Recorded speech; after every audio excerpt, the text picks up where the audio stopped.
Assalamualaikum warahmatullahi wabarakatuh. Selamat siang, selamat sore, dan selamat malam semuanya. Kami dari kelompok 7 ingin mempresentasikan jawaban praktikum akuntansi biaya pada pertemuan ke-11. Sebelumnya, perkenalkan nama saya Lailnai Katia Febriana Sari dengan NPM terakhir 4069 dan ada rekan-rekan saya Silvi Winda Septiana dengan NPM terakhir 4009, ada Syafa Fatimatus Zahra dengan NPM terakhir 4037, ada Syakila Andriani Wijaya dengan NPM terakhir 4045, dan yang terakhir ada Akfi Mulyana Hari dengan NPM terakhir 4185. Oke, kita lanjut saja ke pembahasannya. Untuk soal nomor 1 ada di buku biru halaman 83. Soalnya, bila perusahaan memperlakukan penjualan produk sampingan setelah dikurangkan dengan biaya-biaya lain yang terkait sebagai pendapatan lain-lain, berapakah biaya produksi gabungan yang akan dialokasikan ke produk-produk gabungan? Buatlah jurnal untuk transaksi penjualan tersebut. Sebelumnya, untuk data-data terkait proses produksi itu ada di buku biru juga, halaman 81. Untuk jawabannya, biaya produksi gabungan yang akan dialokasikan ke produk-produk gabungan tidak akan berubah, yaitu tetap sebesar 2.379.800.000 ditambah 1.520.200.000 menghasilkan 3.900.000.000. Untuk nilai penjualan barang sampingan sama dengan 40.000 ton dikali 10.000 dikurangi 2.500 sama dengan 40.000 ton dikali 7.500 menghasilkan 300 juta. Untuk jurnalnya ada kas di debit sebesar 300 juta dan ada pendapatan lain-lain di kredit sebesar 300 juta. Selanjutnya, untuk soal nomor 2, bila perusahaan memperlakukan penjualan produk sampingan setelah dikurangkan dengan biaya-biaya lain yang terkait sebagai tambahan pendapatan penjualan, berapakah biaya produksi gabungan yang akan dialokasikan ke produk-produk gabungan? Buatlah jurnal untuk transaksi penjualan tersebut. Jawabannya, biaya produksi gabungan yang akan dialokasikan ke produk-produk gabungan tidak akan berubah, yaitu tetap sebesar 2.379.800.000 ditambah 1.520.200.000 menghasilkan 3.900.000.000. Untuk nilai penjualan barang sampingan sama dengan 40.000 ton dikali 10.000 dikurangi 2.500 menghasilkan 40.000 ton dikali 7.500 yaitu sebesar 300 juta. Untuk jurnalnya, ada kas di debit sebesar 300 juta dan ada pendapatan penjualan di kredit sebesar 300 juta. Yang selanjutnya akan dijelaskan oleh rekan saya. Perkenalkan, saya Syafa Fatimatus Zahra dengan NPM 4037 akan menjelaskan soal nomor yang di halaman 83, di mana bila perusahaan memperlakukan penjualan produk sampingan setelah dikurangkan dengan biaya-biaya lain yang terkait sebagai pengurang beban pokok penjualan. Berapakah biaya produksi gabungan yang akan dialokasikan ke produk-produk gabungan dan buatlah jurnal untuk transaksi penjualan tersebut. Nah, sebenarnya itu sama kayak yang tadi nomor 2 dan 1. Di sini biaya produksi gabungan yang akan dialokasikan ke produk-produk gabungan tidak akan berubah, yaitu tetap sebesar senilai 2.739.800.000 ditambahkan dengan 1.520.200.000 dihasilkan yaitu 3.900.000.000.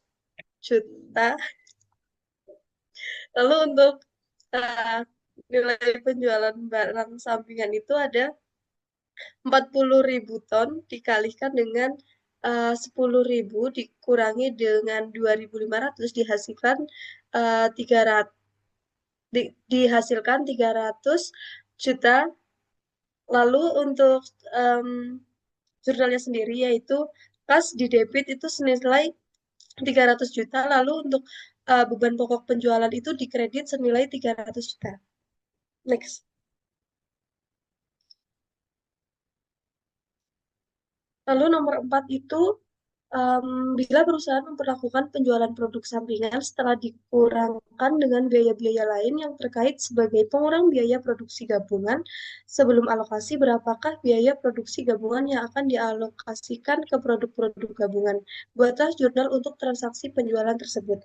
Nah, biaya produksi gabungan itu senilai 3.900.000.000 itu dihasilkan dari proses satu ditambahkan dengan proses 2 lalu dikurangkan dengan proses 3 yang ada di buku biru halaman 81. Lalu untuk yang selanjutnya ada 40.000 galon dikalikan dengan 10.000 dikurangi dengan 2.500 dihasilkan 300 juta. Lalu um, dihasilkan ada biaya produksi gabungan. Jadi 3.900.000.000 itu dikurangi dengan um, 300 juta lalu menghasilkan 3.600.000.000. Lalu untuk jurnalnya sendiri ada kas di debit senilai 300 juta lalu persediaan barang dalam proses di kredit senilai 300 juta. Yang selanjutnya akan dijelaskan oleh rekan saya.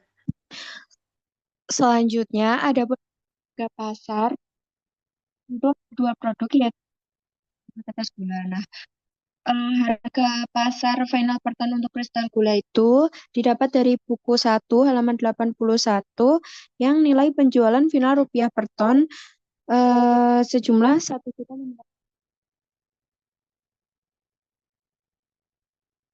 nilai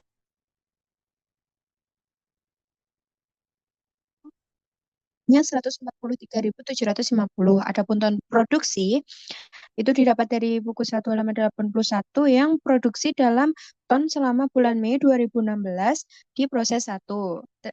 Yang tetes gula itu pada proses 2 senilai 16.000 lalu dijumlah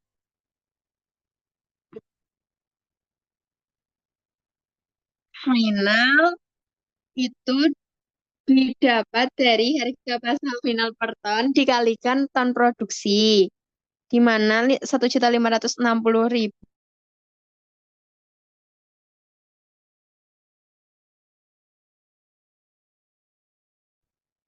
itu di begitupun dengan tetes gula lalu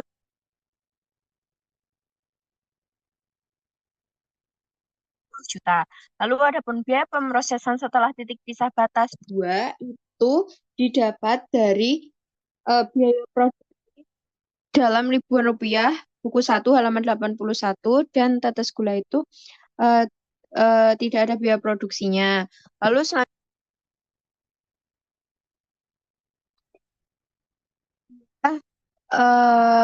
didapat dari harga pasar final itu dikurangi dengan biaya pemrosesan setelah titik pisah batas 2 lalu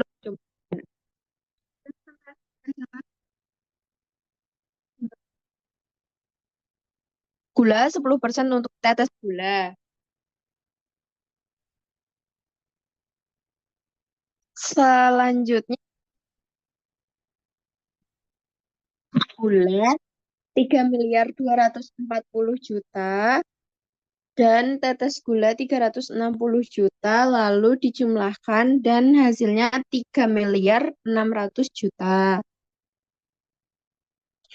Selanjutnya adapun metode biaya rata-rata per unit yang B itu di mana biaya rata-rata per ton itu rumusnya total biaya produksi gabungan dibagi total jumlah galon yang diproduksi. Nah, jadi total biaya produksi gabungan itu tadi ada 3.600.000.000 dibagi 30.000 hasilnya 120.000. Nah, untuk produk kristal gula ini didapat pembagian biaya produksi gabungan itu dengan rumus ton produksi dikali biaya rata-rata per ton, di mana 14.000 dikali 120.000 hasilnya 1.680.000.000. Begitupun dengan tetes gula lalu dijumlahkan sehingga menemukan 3.600.000.000. Selanjutnya yang C.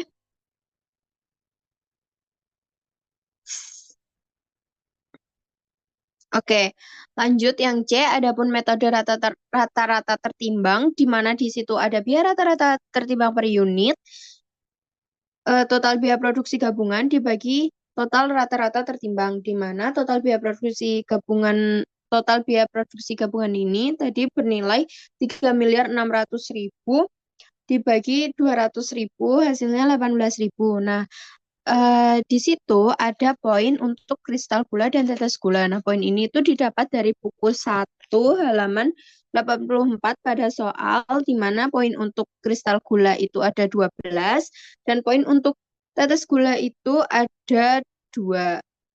Lalu ada rata-rata tertimbang itu dia dapat dari ton produksi dikalikan poin untuk kristal gula 14.000 dikalikan 12 hasilnya 168.000 dan juga tetes gula 16.000 dikali 2 hasilnya 32.000 sehingga rata-rata tertimbangnya itu didapat 200.000. Nah, biaya per unitnya 18.000. Lalu adapun pembagian biaya produksi gabungan itu didapat dari rata-rata tertimbang dikalikan biaya per unit. Jadi rata-rata tertimbang itu 168.000 dikali 18.000 hasilnya 3.024 juta. Begitupun tetes gula lalu dijumlahkan sehingga menghasilkan 3.600.000. Adapun yang D metode unit kuantitatif itu pembagian biaya produksi gabungannya dia dapat dari ton produksi dikalikan dengan biaya rata-rata per ton tadi. Jadi biaya rata-rata per ton itu 120.000 dikalikan dengan 14.000 hasilnya 1.680.000.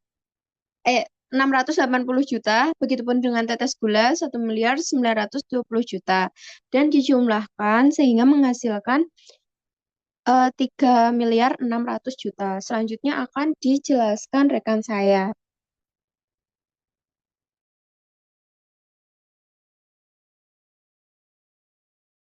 Selanjutnya itu ada nilai persediaan barang jadi, yaitu pada kristal gula, alokasi biaya produksi gabungannya itu sebesar 3.240 juta dan tetes gula sebesar 360 juta. Lalu di kristal gula ini ada tambahan biaya produksi sebesar 1.140 juta jika di total pada kristal gula sebesar 4.380 juta dan tetes gula sebesar 360 juta. Untuk jumlah ton yang diproduksi dari kristal gula itu sebesar 14.000, sedangkan tetes gula sebesar 16.000. Nah, ini untuk hasilnya itu pembagiannya itu 4.380 juta dibagi 14.000 hasilnya 312.857 rupiah. Nah, untuk tetes gula 360 juta dibagi 16.000 yaitu sebesar 22.500. Untuk perhitungan persediaannya itu persediaan awal pada 1 Mei 2016 kristal gula sebesar 3.600. Untuk tetes gula sebesar 20.400. Nah, untuk produksi selama bulan Mei-nya itu kristal gula sebesar 14.000, tetes gula sebesar 16.000. Jika di total untuk kristal gula sebesar 17.600, sedangkan tetes gula sebesar 36.400. Untuk penjualan selama bulan Mei 2016, untuk kristal gula sebesar 13.000, sedangkan tetes gula sebesar 16.000. Lalu persediaan akhir pada tanggal 31 Mei 2016 untuk kristal gula sebesar 4.600, tetes gula sebesar 20.400. Lalu untuk biaya produksi per tonnya itu didapat dari tadi total biaya dibagi jumlah ton yang diproduksi. Sebesar untuk kristal gula 312.857 rupiah. Untuk tetes gula sebesar 22.500. Nah, untuk nilai persediaan akhirnya itu untuk kristal gula sebesar 1.439.142.200 rupiah. Sedangkan tetes gula sebesar 459 juta. Selanjutnya akan dilanjutkan oleh rekan saya.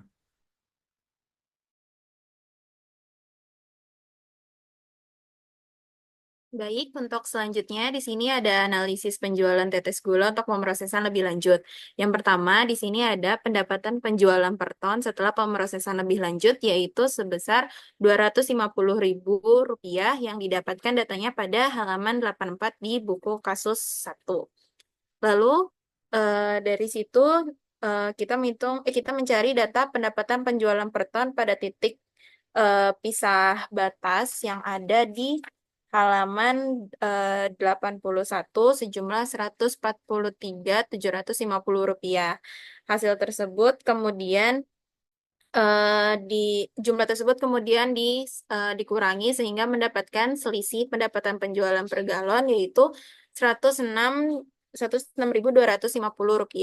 Lalu selanjutnya pada biaya pemrosesan tambahan per ton itu ada hasil sebanyak Rp65.000 yang didapatkan dari eh, penjumlahan Rp1.040.000.000 dibagi dengan 16.000 ton, yang dimana data ini tuh berasal dari soal pada nomor 5A yang juga tercantum pada soal di nomor 7 pada buku halaman 84.